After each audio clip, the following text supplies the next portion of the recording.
Now, for this next lesson, we're going to be working with a sunrise or sunset and palm trees.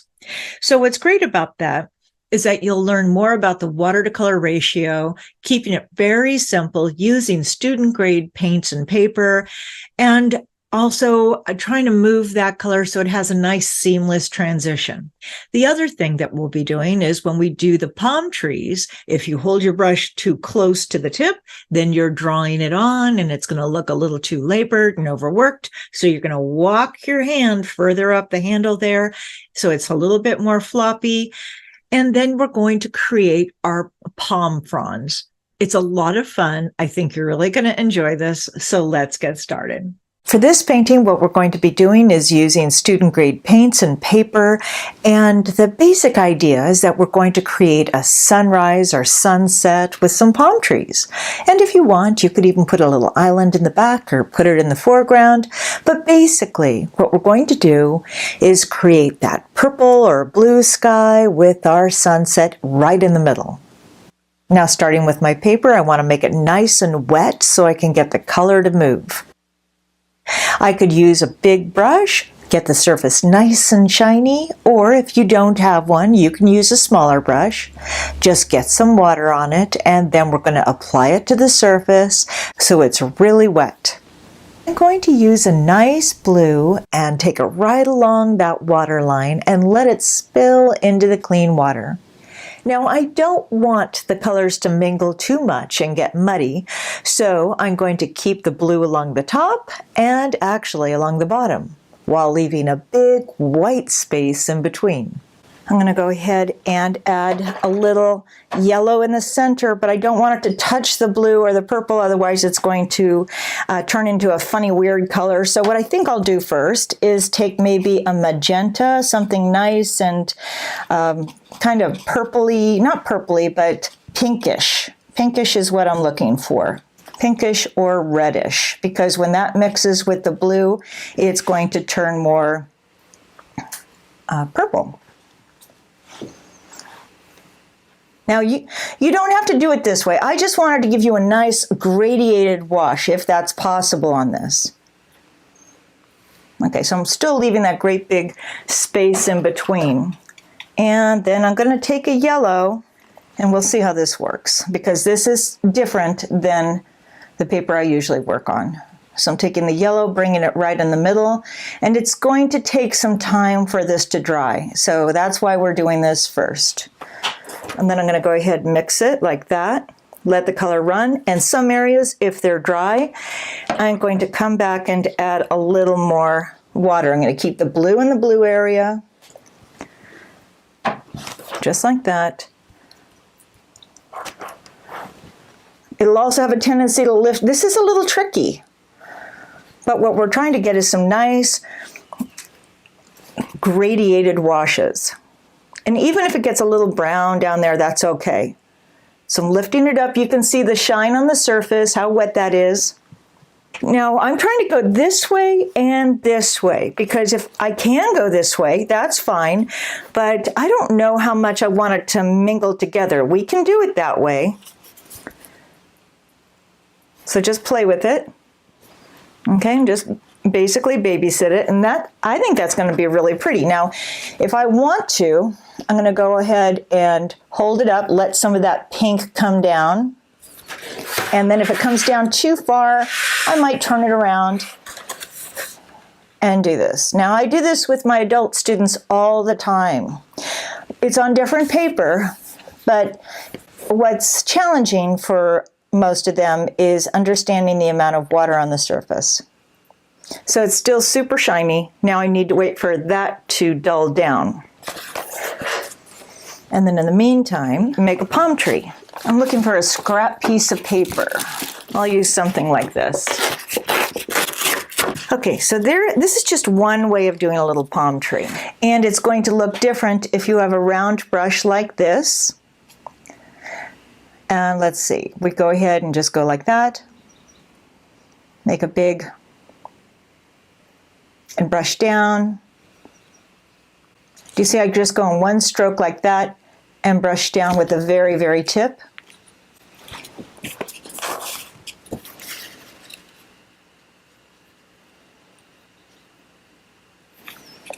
And then once I have things like this, I'm going to go ahead, take that same color, and then maybe not make it so straight, but then press and bring it down. Then we've got a nice little palm tree. That's one way of doing it. And you can go ahead and play with how you want these top ones to go. Another way of doing it is with a flat brush, which gives it a nice look. It's just a little different. Maybe I'll put another one down here using one color. I'm using a black or a blue or a gray, whatever you like. And then here, using this, I'll do the same thing. It just gives some different leaves. And I'm pressing and lifting like that. And then I'm going to bring that trunk down. And I'm also twisting my brush too, so it has different angles. Or what I'm going to try is this scrap piece of paper like that. I'm going to tear it so it's smaller. And the reason why I'm using this is because a lot of you may not have a flat brush. So I'm going to try this, and I'm going to go ahead and get it wet actually. And the reason why I got it wet is I'm thinking it should hold a little more color that way. And then maybe I'll do another one over here. Actually, I think I really, really like that. Now we have to be careful because now that's a little too much of the same and long. So what I might do is just bend it a little bit more.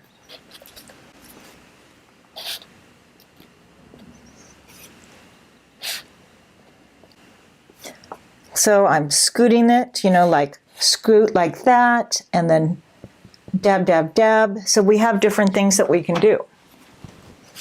So if you can imagine, once this dries, we would put that idea on top of it. So that's actually a lot of fun. And maybe for that trunk coming down, that might be a little too hard to use this. Maybe.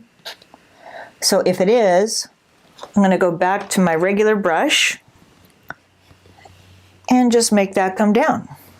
Now another way I wanted to try doing a palm tree is using the same idea, maybe something like this or angular.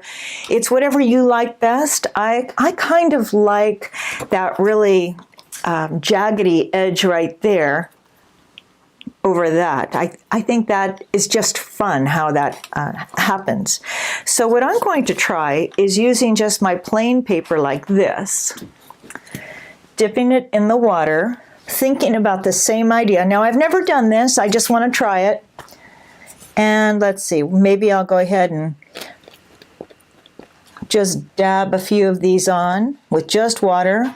I know it's hard to see. And then I'm going to put water coming down here. And the reason why I'm doing it this way is I want to see what the color does to it. So then I'm going to take maybe some greens and pop it in there and try to touch my water. Let's see what happens. And it's hard to see it, but I'm going to look for those little edges. And if I need to, the reason why it's not working as well, I do like it, I just can't see.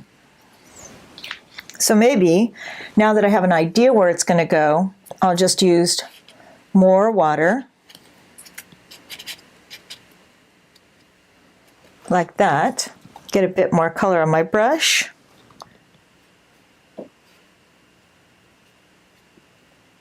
And just drop it in. And use that little bit of water that's already in there and move it around. So I think that would be really neat. So we have 3 different kinds that we could do. And even with this, I could turn that into an island. Or if I want that to be similar to that, I'll just come back in and maybe get some darker color in there. And then once that dries, I might come back in and add a lighter color, just so we have an idea. And other little bushes might be nice too. Maybe I'll do that. Just add a few more little whatever that is, little vegetation. Okay, and then I'm going to put a little island in here, so I might use more of a brownish color a little bit. Not much, just want a different tone. find the bottom of it. And I want to see what happens.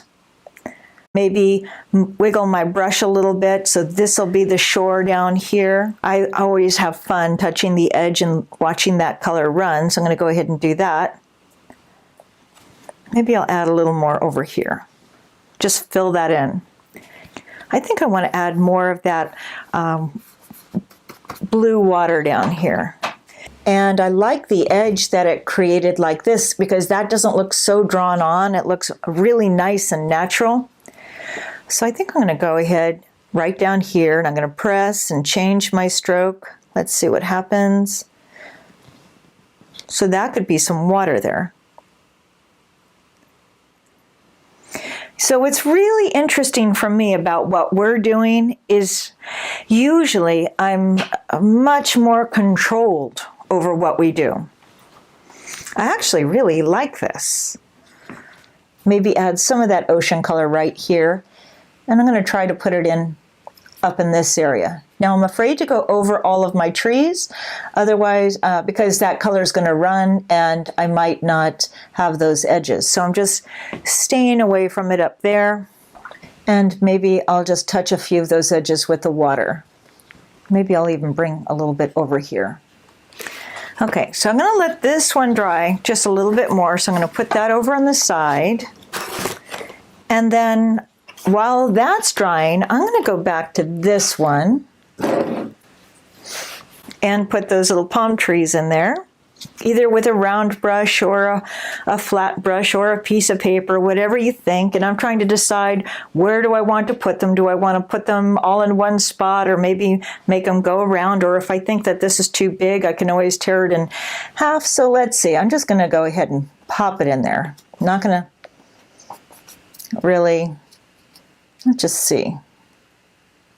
I curved this a little bit more so I could have a bit more control.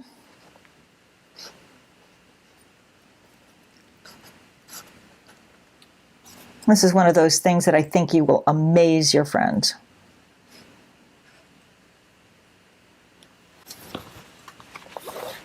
And then I'm going to take the brush for the trunk, just like that. And maybe I'll put one over here. So basically, just like I'm using a flat brush now, I'm pressing and lifting. So it's the very tip of the brush that touches it, and then I widen it by pressing.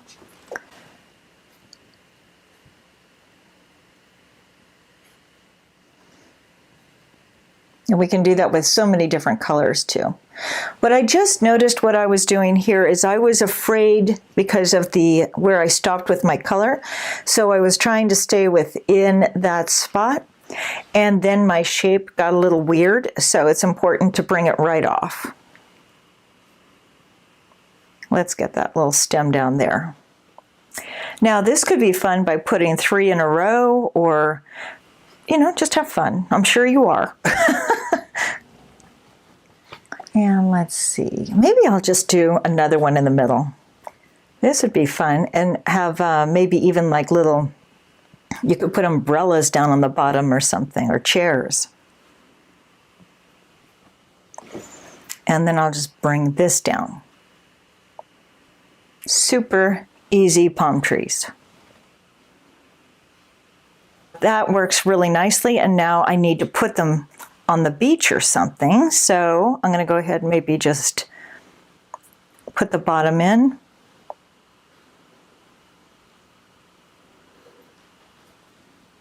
So I'm just touching, so it gives it a bottom to the tree. We ground it into the earth. And then maybe I'm going to try this. If I took some water, and how would that look if I just soften up a few of those edges just by touching a few of those lines? I'm going to go back to this one for a second. So if I wanted to try to add color into this, and I've already approached it differently, how can I do that? And I'm thinking, where do I want my sun to be? Maybe just somewhere over here. And I think I'm going to take my yellow. Let's see, what am I going to do? I think I'm going to try to, I was going to paint around that, but I think I want my sun to be yellow, so I'm going to go ahead. Now, this is not the ideal way of doing it because that color can bleed and it can get muddy, but we're going to work with it. So I'm going around it in the white space, the white paper.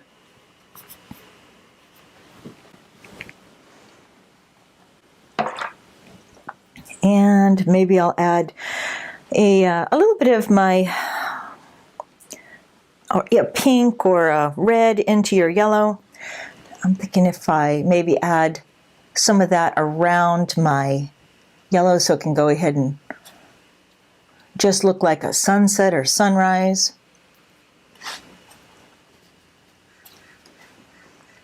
Maybe bring a little bit of that down here. It's not quite there. Now I could paint around that sun, or what I can do is I'm going to take my little paper towel and just try to lift a little bit of that color out where the sun is supposed to be. And then once that dries, I can always paint around it and I can increase the color. Now this looks a little funny over here. That looks like a giant shark coming out of the ocean there. We could leave it that way, but I think what I'm going to do is maybe just take another color and break it up a little bit so it turns into something else, like a bush. To add some sand, I'm going to use our little technique where we tap it so it has a few little rocks maybe, but since it's more of a tropical beach, it probably doesn't have, well, I guess it does have rocks. And just do a little tapping. Just two different ways of doing it. Now if I'm looking at this painting and I want to get a little more color into it, let's see, what can I do? This is all dry now. I like the basic idea. And how about if I think about where my sun is, and I have two options. I can paint around it. Let's see, so I'm going to go ahead, I'm going to get a yellow, a little bit of my red into it. Let's get some of that, just like that. And maybe a bit more yellow. I think I'm curious. I'll do it this way. I'm going to go around. Now the paper's dry.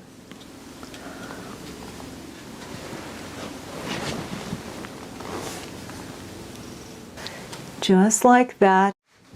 So let's take this. I'm going to add more of our blue. Let's see, I have black here, I have blue. Let's go ahead and do that. I can actually go right over this if I want to, over the blue. I can do the blue over the blue because I have a plan. Maybe I'll bring it down a tiny bit more. So I'm going to go ahead and just try to find the edges like that. So what we're doing is something called layering. We're just adding color on top of color.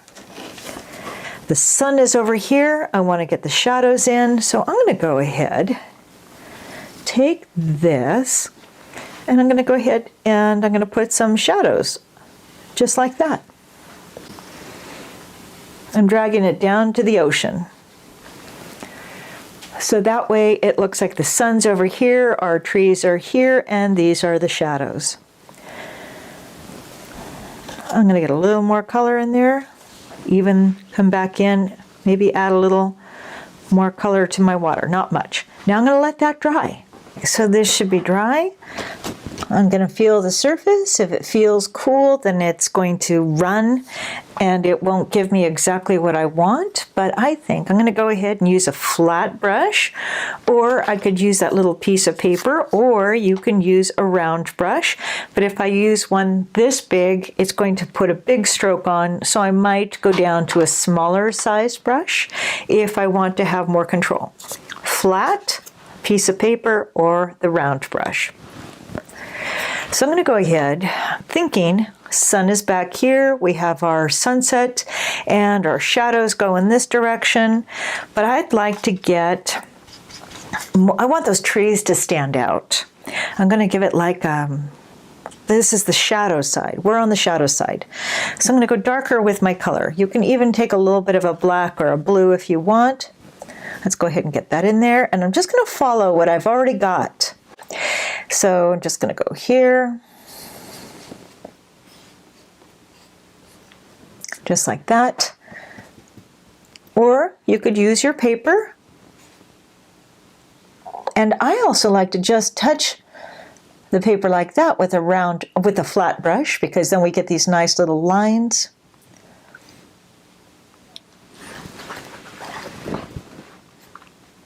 Play with it. Just go ahead, have fun.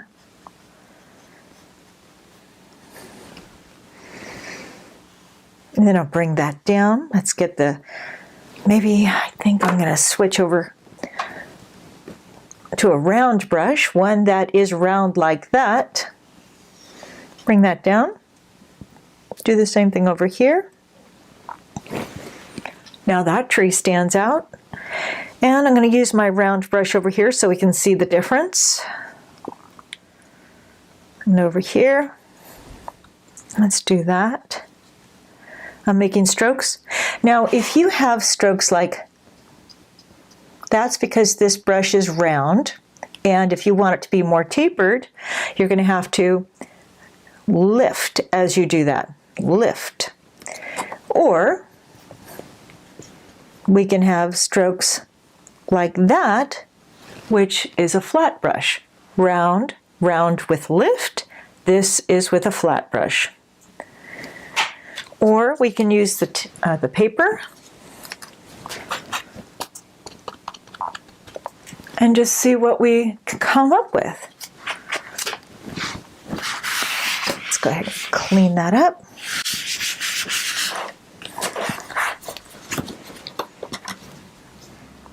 And then I'm going to come down here, and we've got a different type of painting. I might get that shadow in a bit more, just so it stands out. And you can see it looks a little jaggedy, and that's because I have the flat brush. A few more of those little shadows down here.